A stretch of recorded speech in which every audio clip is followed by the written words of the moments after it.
Imagine sitting down for Christmas dinner. Your family's all there, the kids are excited about presents, and suddenly, Dad slips out to meet with the KGB. Oh, wow. Sounds like a movie plot, right? It does. But that was Christmas Day for the family of Robert Hansen. Yeah. He's an FBI agent who was secretly selling secrets to the Soviets. Really? We're going deep into his story today. Okay. We're using the American Scandal podcast as our source. Got it. And you're going to be surprised by how ordinary this double life appeared to everyone else. So this guy Hansen was living a totally normal life on the surface. Absolutely. He was deeply embedded in American life. Wow. Wife, 6 kids, devout Catholic, all while holding a position at the FBI. You'd think someone living such a compartmentalized life would stick out somehow. Right. It sounds like he flew under the radar for a long time. Years. He really did. Yeah. It's like something out of a spy thriller. Like James Bond. Yeah. But instead of exotic locales and flashy gadgets, Okay. we're talking about suburban life and coded messages and newspaper ads. This guy was living a double life right in front of everyone. And the podcast really gets into how he managed to pull that off for over 2 decades. Yeah, how is that even possible? Well, it wasn't just luck. Okay. It was meticulous planning, cunning manipulation, and a really deep understanding of how to exploit weaknesses in the system. So let's rewind back to the beginning. Okay. Where did this all start? Right. What pushed Hansen down this path of betrayal? Well, his story begins in 1979 Okay. when he first started selling secrets to the GRU. And remind me who the GRU is. That's Russian military intelligence. I've read it. And right off the bat, he revealed the identities of 3 KGB agents who were secretly working with the U.S. Whoa, so he was a mole from the get-go. Essentially, yeah, operating from the heart of the intelligence community. And what's even crazier is that he didn't do it for some massive payout. No. He only got around $100,000 for that first betrayal.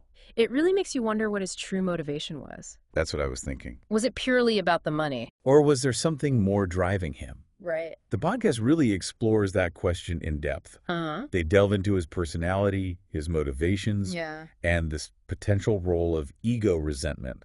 Okay. Maybe even some warped sense of patriotism. Interesting.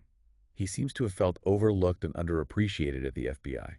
I see. And maybe this was his way of seeking validation. Even if it meant getting it from the enemy. Exactly. Wow, that's pretty messed up. It's like he wanted to prove his worth by playing both sides. Uh-huh.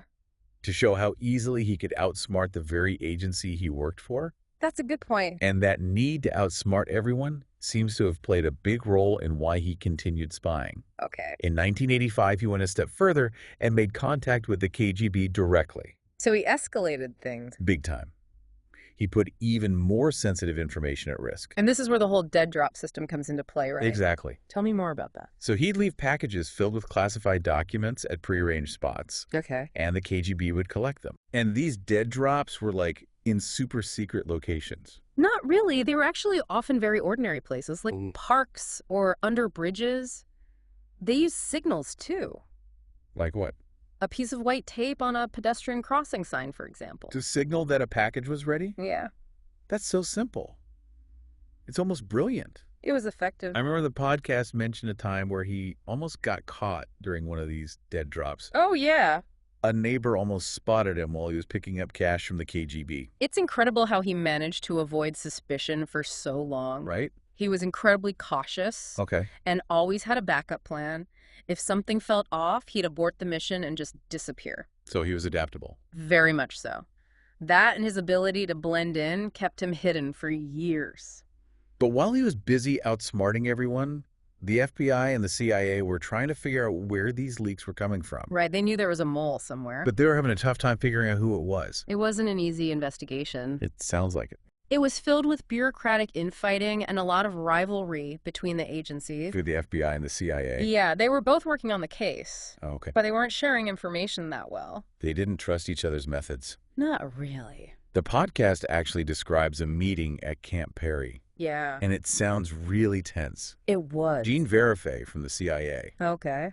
he was really skeptical of the FBI's whole approach. And I bet Tim Caruso from the FBI was determined to follow his own leads. Exactly. There was a lot of friction. Definitely. And that obviously didn't help them catch the mole any faster. It sounds like both agencies had pieces of the puzzle, They did? but they weren't working together to put it all together. No, they weren't. And all this time, Hansen was using his position at the FBI to cover his tracks.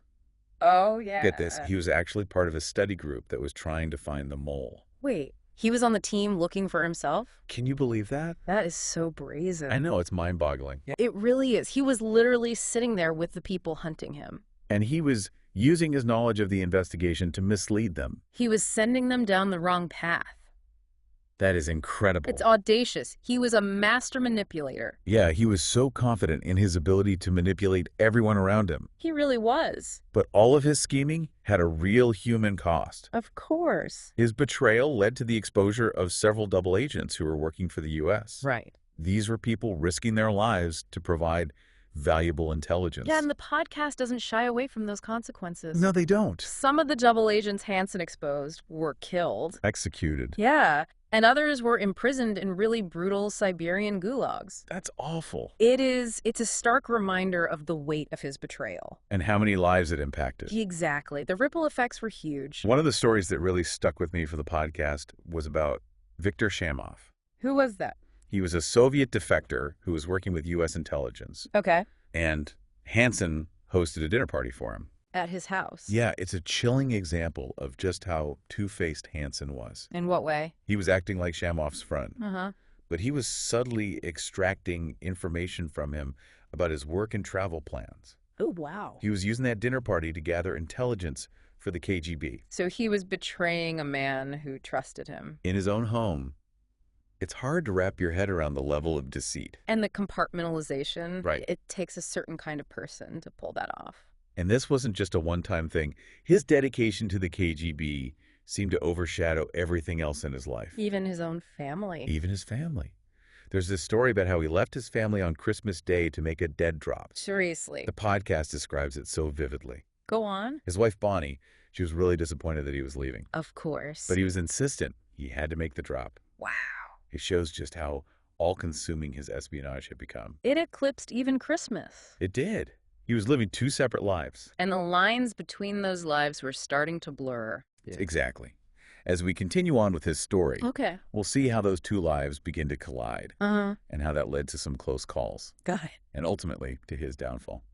Makes sense. But we'll get into all that after a quick break. Sounds good. It's like one of those disaster movies. Yeah. Where you know something bad's gonna happen, but you can't look away. Right, you're just waiting for it all to come crashing down. Exactly.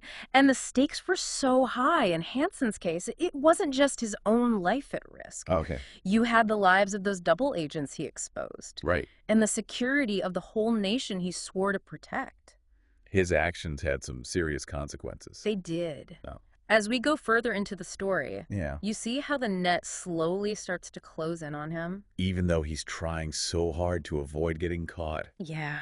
Even the best spies make mistakes. And he had a few close calls, right? Oh, yeah, definitely. Like that time, his wife Bonnie and her sister found that cash. Right. They found $5,000. Just lying around. Pretty much tucked away somewhere.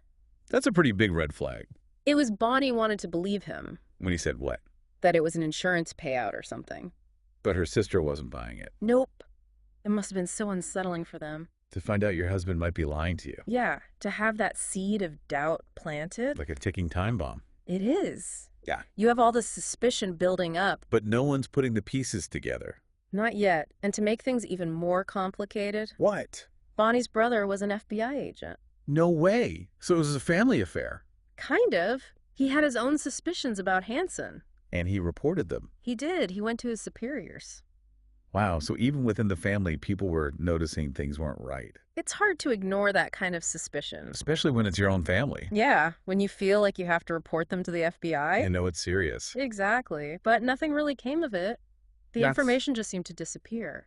Lost in the bureaucracy. It happens sometimes. Crucial information slips through the cracks. It's unfortunate, but it's a reality of intelligence work. And in Hansen's case, those cracks allowed him to keep spying. For years, and cause even more damage. But the FBI and CIA, they were making progress though, right? Slowly but surely. Like how? They started using new technology to track Hansen, Okay. monitoring his communications and his movements. Did they have any leads? They got a partial fingerprint. Yeah. Bag he used for a dead drop. That's a huge break. It was. It gave them something concrete to work with. They finally had a real lead. A way to narrow down the suspect? And Hansen's name started popping up. More and more often, but it still wasn't a slam dunk case. They couldn't just arrest him based on a fingerprint? No.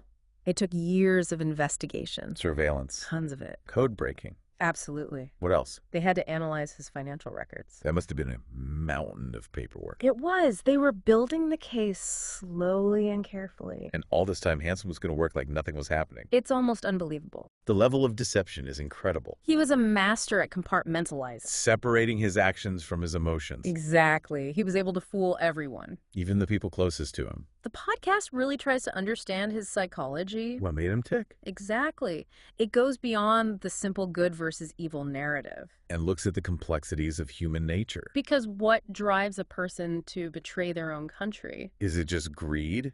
It could be part of it. But maybe there's more to it. Right. The podcast presents a really complex picture of Hansen. Someone who is driven by Ego resentment. A need for control. maybe even a twisted kind of patriotism. It's possible. He wanted to prove he was smarter than the system.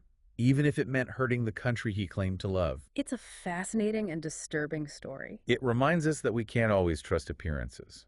Even the people we think we know can have dark secrets. And the line between loyalty and betrayal can be very thin. Very true. So it's like he's playing this high-stakes game. Yeah. Always one step ahead. He was really disciplined. Okay. Very methodical about his spying. What did he do? Dead drops, coded messages, even disguises. Disguises. Oh, Really? right. Like what? Well, the podcast mentions a time he dressed up as a plumber. No way. Yeah, just to make a dead drop. It sounds ridiculous, It does. but I guess it worked. It shows how dedicated he was to staying hidden. It's like, even in the world of spies, Yeah. sometimes the simplest things are the most effective. Blending in can be the best disguise. But like you said before, even the best spies can slip up. It's true. And for Hansen, it sounds like overconfidence and greed caught up with him. Yeah, he got sloppy. How so? He started taking bigger risks, Like, demanding more money, not being as careful. it's classic hubris. It is. And the FBI finally got a break. Tell me about it. A Russian intelligence officer, Okay, he wasn't happy, so offered to sell them information. what kind of information? This is the big one, a tape recording of Hansen's voice. Wow, so they finally had a voice to go with the code name. They'd been tracking him as Ramon for years. Right. But now they knew who Ramon really was. All those years of investigation finally paid off. They had their man. So then what happened? They had to move fast, To do what? make sure he didn't escape, Right. stop him from causing more damage. So they arrested him Yeah, they got him in a park, near his home. right near his house. Was he carrying anything? A bag full of documents, classified stuff, 50 Yeah. grand in cash. Like something out of a movie. It was a pretty dramatic ending. To a very long investigation. It sent shockwaves everywhere. I bet people were shocked. They were. This wasn't just some enemy agent. Yeah. This was one of their own, an FBI agent. Someone they trusted. Someone who swore to protect the country. What was the fallout from all this? Well, the damage was huge. In what way? Intelligence sources were compromised. Okay. Double agents exposed. Right. The Soviets got valuable information about us. Our military, our technology. All of it. It took years for U.S. intelligence to recover. And what about the human cost? Don't forget about the double agents. Those who were caught because of Hansen. They faced some horrible things. Like what? Imprisonment, torture, even death. It's hard to comprehend the impact of his actions. It is, but it's important to remember those consequences. So what happened after the arrest? Well, there were a lot of changes. At the FBI? Yeah, and the CIA too. Yeah. They tightened security, Uh-huh. improved communication between agencies. To prevent this from happening again. Exactly. Yeah. They had to learn from their mistakes, And rebuild trust. both within the intelligence community. And with the public. Absolutely. It was a wake-up call. Showing them just how vulnerable they were. And that the threat can come from anywhere. Even from inside your own ranks. That's right. So Robert Hansen's story, Yeah. it's a story of incredible deception It is. and the damage that one man can inflict. It reminds us that the fight against espionage never really ends. It's a constant battle. To stay ahead of the threats. And to understand what motivates people to betray their country. Because sometimes the answers are more complex than we think. It's a reminder to be vigilant Always. and to question even those we trust. That's a good takeaway. So if you're interested in stories like this, Yeah. make sure you subscribe to The Deep Dive We'll keep bringing you more fascinating deep dives into the world of espionage. and the shadowy figures who operate in the shadows. That's right. Until next time, Stay curious.